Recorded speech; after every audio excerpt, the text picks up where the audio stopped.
4 local boys have spent weeks raising money to help the people of Ukraine. He suggested, why don't we both go to Ukraine and help serve the people? Lost her daughter and her mother and is raising her 9-month-old grandchild. It's a great thing. It's a great thing to be living in peace and stretching out your hand to help someone in need.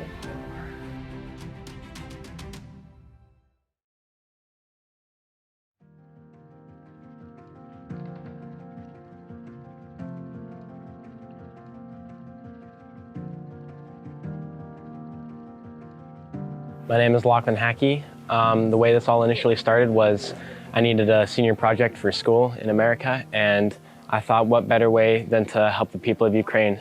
So I got in touch with my dad, Paul Hackey, who had been to Ukraine multiple times, and we discussed a plan. And from there, we met with the charity To Ukraine with Love, and we met a great group of people who decided that we could raise money for modular homes for the families in Ukraine that lost their homes in the bombings. My name is Paul Hackey. My son is Lachlan Hackey. He is 17 years old, a senior in high school, and has joined me on this trip to Ukraine to do some humanitarian projects. This is my personal 3rd trip to Ukraine. I came the very first week of March to help the refugee crisis and to help people leave Ukraine and find a temporary location throughout Europe.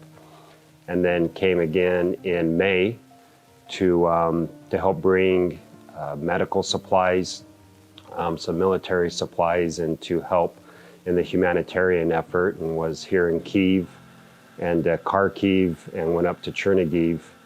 And here we have returned the end of July and first part of August to do some additional humanitarian trips, but specifically to join To Ukraine with Love. Hi, I'm Jaden Murphy, and I am a senior. I'm heading into 12th grade, and I first got brought in to this Ukraine effort when I was eating dinner with my family and our neighbors. Our neighbor is Lana, who is in charge of the To Ukraine with Love charity, and she brought up this opportunity that we could come to Ukraine and help out the people. And so she explained to us what she wanted us to do, and we ended up I ended up fundraising the money to help build a modular home for a family. To get that money, I spent a lot of time talking to donors, people I know, who also wanted to support the efforts in Ukraine. My name is Camry Murphy.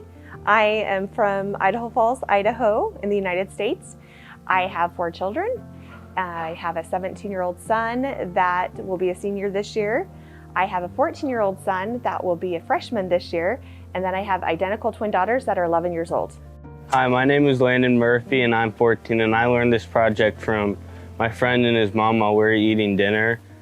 And then we started planning it and fundraising for this project. My name is Svetlana Miller. I was born and raised in Kiev in Ukraine, and with the start of the war, I started to help Ukraine.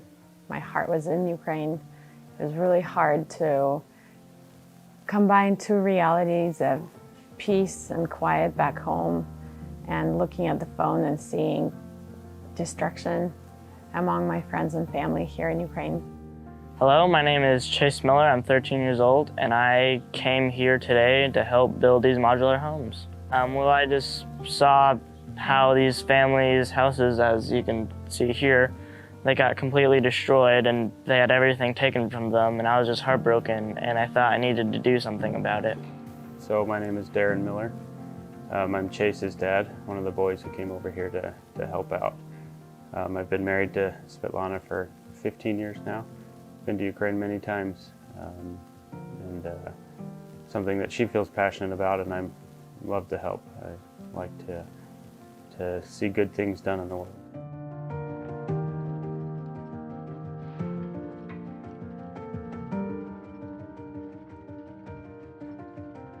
So ways that I raised money was that I created a website with a Venmo QR code and a PayPal QR code, and I would hand people flyers and have them donate there, or we would locate outside of local grocery stores and ask people for donations. We'd explain to them what our goal was and what we were trying to do, so we had a lot of help from our community. Well, he knows that I've come to Ukraine to help out here, and he has seen my pictures and he has heard my stories, and he needs to do a project for school. And they have lots of options to them, but one of them is volunteering your time. And when I talked to him about what he wanted to do for his project so he could graduate from high school, he suggested, why don't we both go to Ukraine and help serve the people of Ukraine. And when I heard that he was interested in doing that, I wanted to take him up on that opportunity. He's had a very blessed life and is a really good kid, but he's never seen situations like what we have in Ukraine today. So to have him interested in serving the people and to come over, I wanted to take advantage of that and come with him and help show him how we can serve our brothers and sisters here in Ukraine. A lot of people were really surprised with what we were trying to achieve just because we were all so young. But they were really also impressed, and I think it really intrigued them and they wanted to help. A lot of people said they didn't have any money or that they just didn't have any time for the cause. But mostly people were very positive we had a very positive response from our community, and a lot of people wanted to help. Most of them were really willing to help. They wanted to help somehow, and they could see exactly what we were doing. They knew exactly what I was doing and helping somebody that they knew. They were all really supportive, and I got some really good donations out of it. We went door to door. We went to the grocery store and stayed there and talked to people there. We went to a couple businesses for donations, and that's basically it. I did it in lots of ways. I texted all of my school friends. I went to every single door in my neighborhood, and I had this flyer, and I showed them the pictures of the families and how they can donate, and told them about it. And I even went to this, I set up a stand at my local grocery store by the entrance and exit, and just also showed them some details about this, asked them if they could help me. Most would say yes or take a flyer, but some would also say no, and they would ask more questions about it. We came to Ukraine because we were at a dinner with our neighbor who happens to be from Ukraine and doing a lot of really good things here in Ukraine, and she was mentioning some of the things that were needed over here in Ukraine. My oldest son, who is 17 years old, will be a senior this year, and he's had senior projects on his mind. Back in the United States, a lot of high schools require each student that will be a senior to do a project, and it can be anything. It can be just learning a new skill. A lot of kids where we're from like to put on sports camps. He had went through a few different things trying to figure out what he wanted to do, and when he started hearing about some of the really good things happening here in Ukraine, that's kind of first where that spark occurred. Then my 14-year-old son got very interested. He's very good friends with the son of our friend from Ukraine, and he got really excited about some of the efforts that were occurring here. We got involved with the housing project because there's such a need for homes here in Ukraine. A lot of people have lost their homes, and it was something that was relatable for two boys. They can understand that need because everyone needs a home. So they both became passionate about helping the people, and that was something that they could do. My oldest had some really good connections and was able to reach out to some of those individuals. He did it 100% by himself. I didn't help him with any of those meetings that he set up with different business people in Idaho Falls, where we're from. And he was able to get some significant donations, and that was such an incredible blessing. Our 14-year-old doesn't have quite the same connections, so his efforts were a little bit different. He went door to door, he knocked doors, he sat at grocery stores, he literally talked to anyone that he knew and let them know what he was doing, and his donations were a lot smaller, but they added up really quick. So between the two of them, they raised a good amount of money to be able to help purchase these homes in Ukraine. So I was a little shocked because right in Kiev, it's actually pretty, there's people walking around, there's people look happy in Kiev. as if there's not a war going on. But when you go outside of Kiev and to other places like this, it's sad to see a war zone like this. But everyone who I've talked to here, they're still happy, humble people who are so nice to us. I haven't had a rude interaction with anybody, and I appreciate that. Yeah, the first time I came here to Kiev since the war started, I saw how these people, lots of people were just suffering because they had everything taken from them, and how these people, they're really good people, they're nice. And the other day, while we were building houses, some of the neighbors served this dinner, and it was super kind of them. The food tasted wonderful, and I can definitely say that these are good people, and they don't deserve all the war that has happened to them. Honestly, I think the people here in Ukraine are some of the nicest I've ever met. The respect they have for the people, especially me being a foreigner to them, the amount of respect I get, how thankful they are, the gratitude they show. They're just really great people. So I don't know where Russia's getting that from. I was gone a lot the past 4 months. We spent 1 to 2 weeks in Ukraine each month, my husband and I. And we have 3 children. And people have been watching our children, neighbors, his mom, my mom, and it's hard to be away from your children. I feel a responsibility to them. I want to help Ukraine, but I have to take care of my family too. And so when my son, who is 13 years old, Chase, when he told me that he wanted to do something for Ukraine, it meant a lot to me to see him advocate on behalf of Ukrainian people along our side. So to watch him participate in helping someone build a house or listen to people's stories, he's half Ukrainian. I want him to know that his heritage and to feel the love for Ukraine the way I do. And so to see him here in action, it's been really close to my heart. For me, it's hard to say. It's very emotional, very proud for me to watch my son help, to watch him grow. He's just 13, he's still very young, but he's learning a lot of lessons in life. He's really helping out people, and so it makes me very proud as a father to see him, being a good person. And at the same time, you see the families whose homes have been destroyed, and just the general destruction, and it makes you very sad. So it's very happy for my son, very sad for the people of Ukraine. It's emotional on both ends.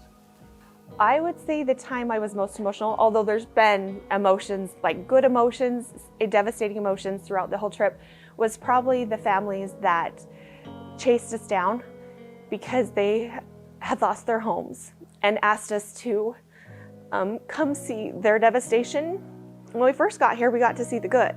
We got to see the homes being assembled, the homes being delivered, but to go to someone that they didn't know what their plan was going to be. They didn't know if they'll have a home before winter. That was really hard to see because we don't know what funds we can raise when we can go home. We don't know if we'll be able to help them. Probably the woman that I felt the worst for was the woman that lost her daughter and her mother and is raising her 9-month-old grandchild. I think that's a lot of losses to experience at the same time, and then to be without a home, to be without the comfort of home is huge.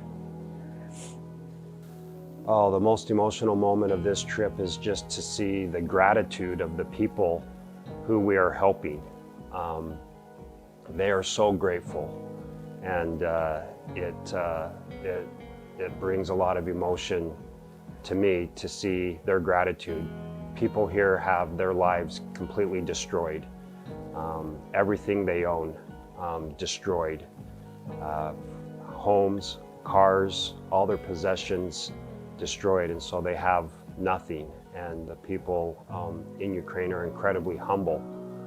because of that. And when you're humble and you have that humility, you become also very grateful. And the smallest of deeds that someone can do, that we do, brings a lot of gratitude in return, and it's touching. So on Monday we had the opportunity to gift one of the homes that the boys had fundraised for, and to see the gratitude of the family, the excitement of the little 8-year-old boy, almost the relief of the twin girls, and then the immense gratitude from the father and the mother. It was very impactful. I think, like anything else, people initially will get excited about something, they'll jump on board, they'll be supportive. But I think if we don't keep the information out there, that you'll continually see people get distracted by other things. For example, we see, at least in the United States, we see our economy starting to take a little turn. So I think people get distracted by their own personal problems, and it's hard to keep focus on something, and people initially are so excited to participate and be part of something good, and then something else comes along and it takes their interest. I remember President Zelensky saying in the very beginning that he's afraid that the West will start looking away.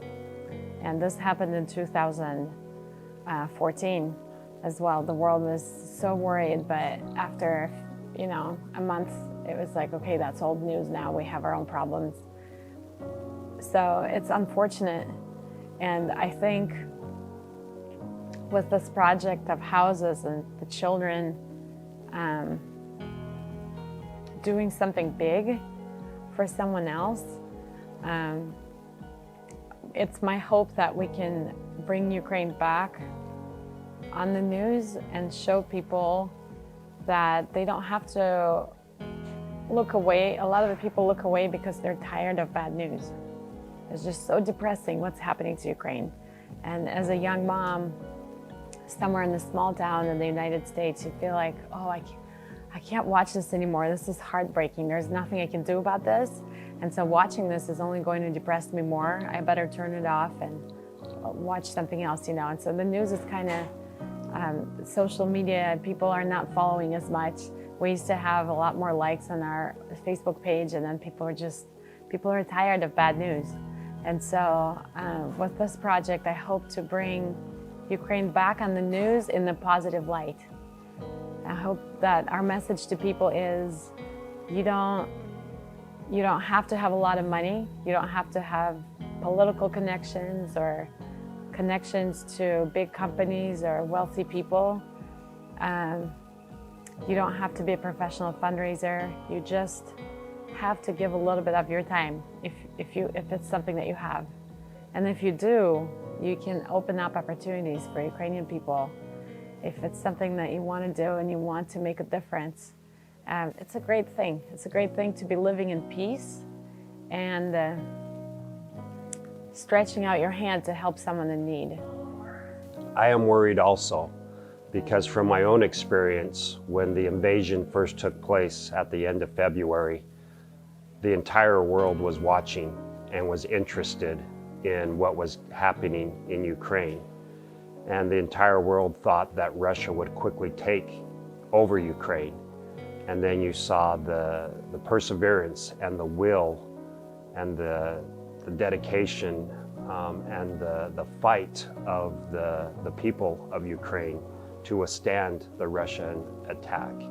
And the world was impressed, and they started providing aid to Ukraine to help Ukrainians fight the Russians. And to go out and to talk to people about Ukraine back in March and in April was very easy to do, and people were very generous and they wanted to hear. Now here we are in August, it's been several months, and I think people are still interested, but not like they were in February and in March. Because I agree, you do get tired of hearing about the same story. It's something you're already aware of. You're already aware that there's a war taking place in Ukraine, so you look for the next thing, what's new. We're always looking for something new. But yet something new is happening in Ukraine every day. People's lives are changing every day. And so we need to continue to tell that story of what is taking place in Ukraine and the amount of help that is needed to serve these people. Every day people are losing their lives. Every day people are losing their homes, their cars, their possessions. Every day someone's life is changing drastically. And we need to continue to tell the story and bring the attention to Ukraine to continue to provide the aid that is needed here to help so many people. Winter's coming quickly, and I'm very, very worried of the hundreds of thousands of people who have lost their home and are displaced here in Ukraine, that there's going to be a real tragedy in November and December when people are without homes and we have the cold weather come in. It's a real concern of mine, and we need to start addressing that today. We will keep our website running, and as much money as we raise will be how every penny we raise will go towards houses for families in Ukraine. I also look forward to helping other families in food giveaways and just helping out in any way I can. Our organization is only as strong as the people make it around us back home. If people donate money, we continue to exist and send funds to Ukraine. If people stop, there's no way for us to keep going. So when people say, oh, you're doing this great thing, you're so amazing, I think absolutely not. That has nothing to do with me. It has everything to do with the people choosing to donate. And the minute that they stop, this is the minute we will stop existing. So we're absolutely 100% of the grace of the people around us back at home in our community, in Utah, in Idaho, where we're from, where my husband's from, where we live. For as long as people see the need in Ukraine and understand it and donate, that's how long we will continue to exist and send all the money to Ukraine that we get. This is my third trip to Ukraine, and so it won't be my last trip because there's always work to be done here. People need help clearing rubble. They need help finding residency or a home or shelter to protect themselves from. They need help rebuilding their lives, and that need is going to be here for a long time. And we can't forget that. Sometimes we get too comfortable in our own situations, and we need to leave our comfort zone and come and help those who are in need. So I don't have a specific timeline, but I know I'll be back, and I'll know I'll be here again, because there is too much to do here and there's too much need here that I can't ignore. It's really a feeling that I can't describe. Just seeing people with hope, it's just a feeling that you'd never understand. Like, you just cannot really comprehend. You can't really tell people, but it's definitely a good feeling. I felt a lot of emotion, especially since you could see the expression in the families' faces of how thankful they were that people from all the way across the ocean were looking out for them and were caring for them. I feel good to be able to give them hope and them a home that they can temporarily live in until their new house is built. I am incredibly impressed by the perseverance that all of you have had, how you've united, come together. You guys are incredible. It's been wonderful to meet you. I will remember this experience, and I hope I can take some of that in my own life, and when I am faced with hard things, I hope I can persevere and do good things. Don't give up and know that there's other people who are willing to help.